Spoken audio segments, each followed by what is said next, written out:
PlayStation 4.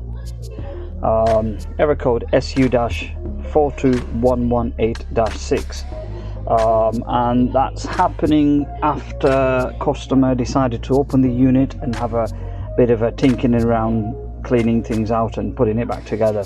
So at the moment, doing this, trying to update online, but I believe that after this has gone to 100%, the console will restart and it'll throw up the error code again. So just going to try this one more time, and let's just wait and see what it does. In the meantime, what I've done is I've partially taken a few things off. I've tested the hard drive to make sure that the hard drive has no issues. So I'm going to wait for this to finish, as you can see. So we'll just wait for that to complete, and then once that's been completed, we'll sort of take it one step at a time.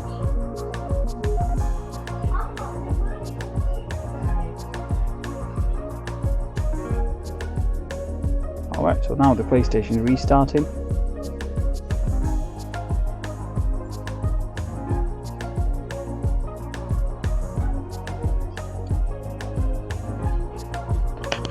There we go. Still on. Going through the process of restart. Let's see what it does. Yeah, the console's restarting. I can hear it clicking away. Flashing blue light. Clear again.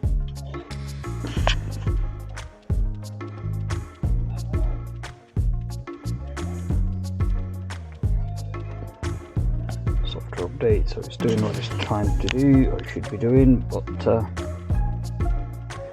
there you have it. Okay, so I've gone through the safe mode, everything else has been tried and tested, and unfortunately it's not a software related issue.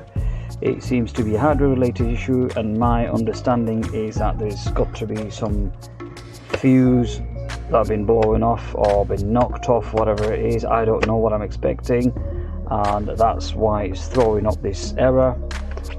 When it's doing the firmware update, it's checking all the devices like the ROM, for example, and if you can't see the ROM, it will kind of throw up these errors and things like that. So let's just wait for the console to start up, and then I'll shut it down.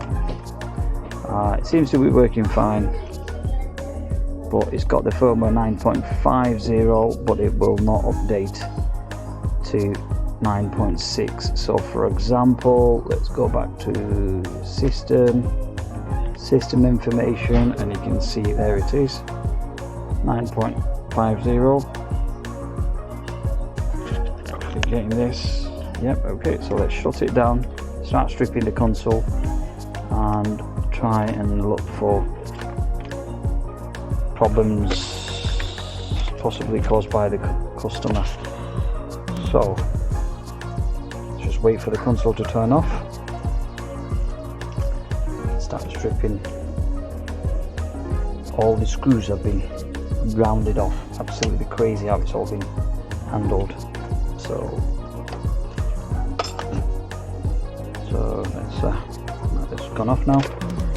Safe to take these leads out. The power cord as well. That's stuck. Okay, and let's crack on with stripping the console apart now.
found the problem.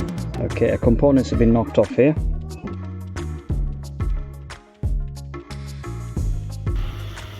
That's the component that's missing off the actual logic board. Let me bring the other one under the microscope. This is the customer's board. I put a nice little circle around the missing component. There you go, and that's what's throwing up the error. Right, donor board. There's my donor board. Okay, I come with a bit of a low melt solder. It's taking too much heat when it shouldn't be taking that level of heat, so right. So this is why low melt solder plays a significant role. That'll just come away, there you go. It's as easy as that. Right, so I don't want to lose that component.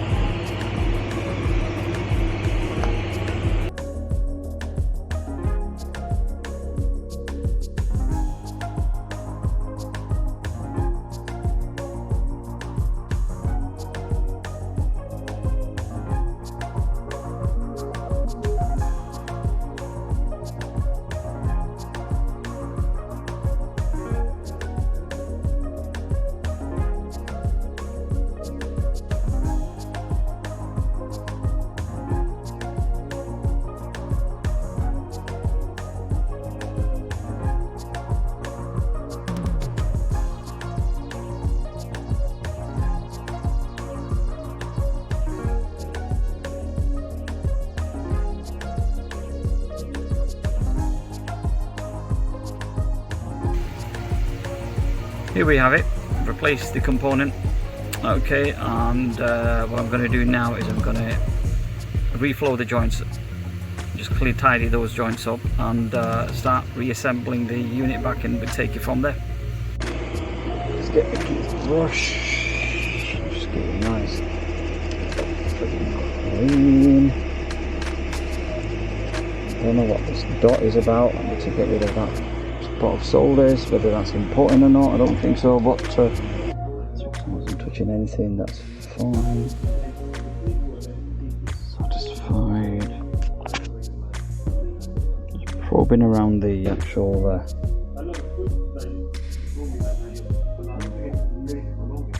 okay, let's look at the, it's okay, and something, so that's all good. Right, so I believe that will resolve the issue. Okay, let's tidy this bit up. Okay, let's and then start cleaning the board out. Okay, so let me get my little portable hoover.